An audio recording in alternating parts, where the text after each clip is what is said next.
In the final quarter of a tense game against the Minnesota Lynx, Caitlin Clark exploded with 17 points, turning a 7-point deficit into an electrifying 81-74 victory. The crowd was on its feet, Fever fans cheering wildly as Clark made her point both literally and figuratively to Lynx coach Cheryl Reeve, who had left her off the Olympic team. Can you believe how one player's sheer determination can change the entire game? Caitlin Clark, she is the greatest scorer college basketball has ever seen. A deep one. You bet! Playing for the Iowa Hawkeyes, she quickly established herself as a force to be reckoned with. Her incredible scoring ability, combined with her knack for playmaking, made her one of the most exciting players to watch. It wasn't just her stats that were impressive, it was how she played the game, with a flair and confidence that drew comparisons to some of the greats. And I remember one of them was playing the WNBA and earn a basketball scholarship. Like, those were two of my goals. There was a bunch of other ones, probably I don't know, get a dog or something like that. But so I think those were two of my biggest goals. When she declared for the WNBA draft, there was a lot of buzz. People were excited to see how her game would translate to the professional level. But like many rookies, Caitlin faced her share of struggles early on. The WNBA is a different beast compared to college basketball. The pace is faster, the players are stronger, and the competition is fiercer. Caitlin had to adjust quickly, and there were moments when it seemed like she was finding her footing. However, her determination and resilience started to shine through. She wasn't just a scorer. She was a complete player who could contribute in multiple ways, whether it was grabbing rebounds, dishing out assists, or controlling the tempo of the game. I think it's more of, it's the official announcement has not been made by USA Basketball.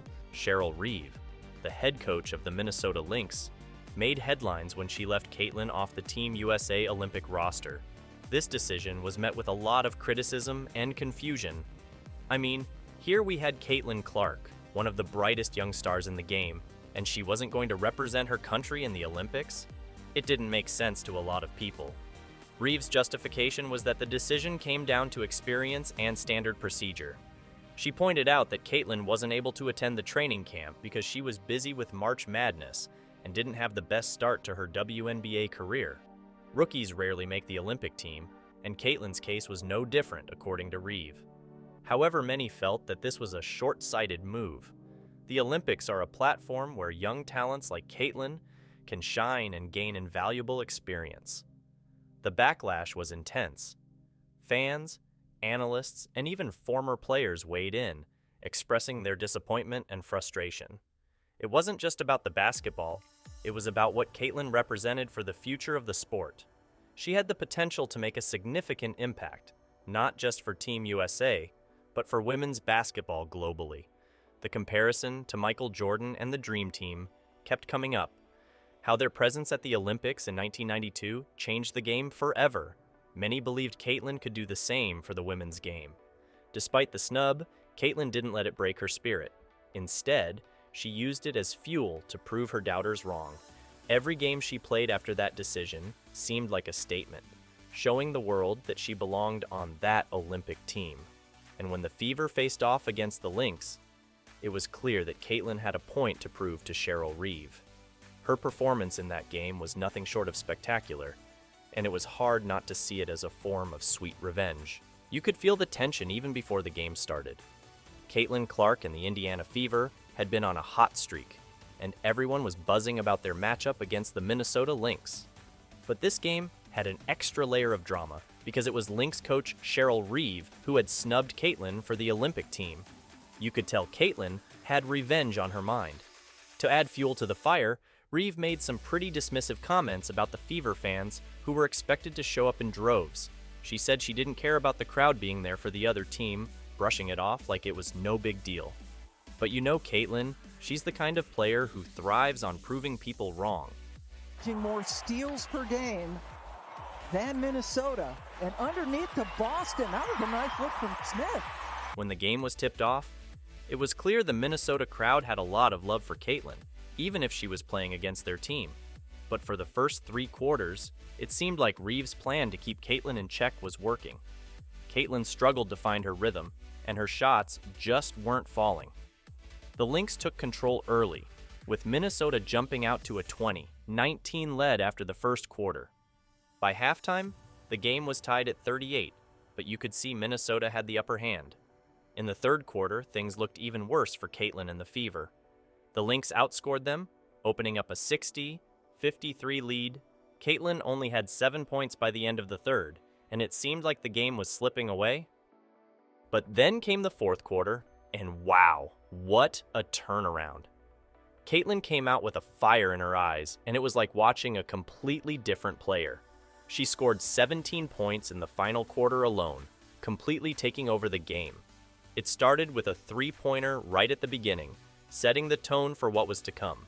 She made a couple of clutch shots, including a driving layup that gave the Fever a 67-65 lead with under 7 minutes left. One of the best moments was when she crossed over Minnesota's Bridget Carleton, making her look silly before driving in for an easy layup. The crowd went wild, and you could feel the momentum shifting. Caitlin's playmaking was on full display, and she added 6 assists and 3 rebounds to her stat line. The Fever outscored the Lynx 28-14 in the fourth quarter, turning a 7-point deficit into an 81-74 victory. It was a stunning comeback, and Caitlin was right at the heart of it. Her performance wasn't just about the points she scored, it was about how she controlled the game and lifted her team when they needed it the most. This win was the 8th in the last 12 games for the Fever, showing just how far they've come from their rough start to the season.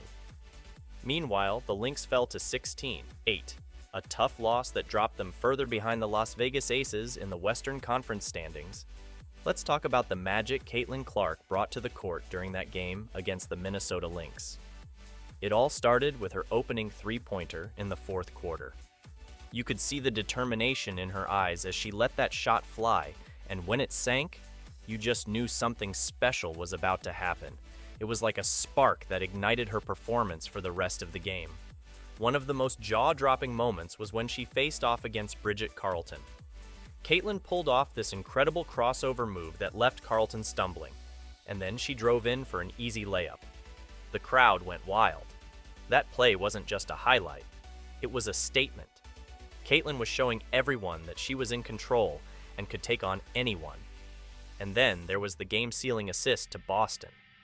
With under 3 minutes left and the Fever clinging to a narrow lead, Caitlin drove towards the basket, drawing in the defenders.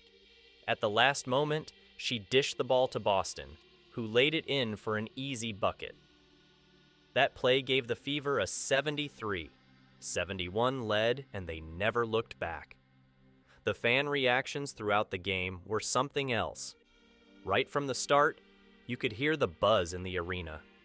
Even though the game was in Minnesota, there was a noticeable presence of Fever fans who had come to see Caitlin in action. Every time she touched the ball, you could hear the cheers from her supporters.